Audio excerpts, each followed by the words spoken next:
benvenuti a una nuova puntata di Overland Channel. Oggi visitiamo il Tempio Nazionale di Cargnacco, Udine.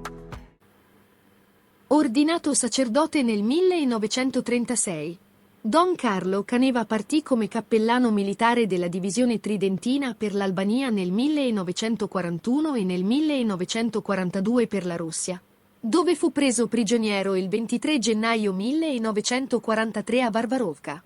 Fu deportato in vari lager, tra cui Suzdal e Oranchi, e fu liberato nell'aprile 1946, maturando la decisione di erigere un monumento o un istituto per orfani di guerra o un tempio alla memoria dei caduti.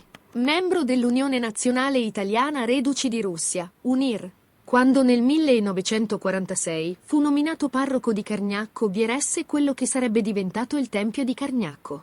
Era infatti dell'opinione che oltre alla commemorazione dei caduti, si dovesse pensare al dolore delle famiglie, con la costruzione di un luogo simbolo dove ricordare i propri congiunti. Il 3 novembre 1990 fu donata al Tempio la croce del cimitero di Jussovo, da dove si esumarono i resti di un caduto ignoto, che giunti in Italia nel dicembre 1990 furono tumulati nel sarcofago di marmo scuro, posto nella cripta dal 1955 e rimasto sempre vuoto. Si concretizzò così il sogno di Don Carlo Caneva, che morto il 10 maggio 1992, fu sepolto nel 1993 nella seconda cripta, in un'arca sepolcrale di granito rosso. Fu uno dei pochi civili a essere sepolto in un sacrario militare, proprio in segno di riconoscenza per il ruolo avuto nella costruzione dell'edificio.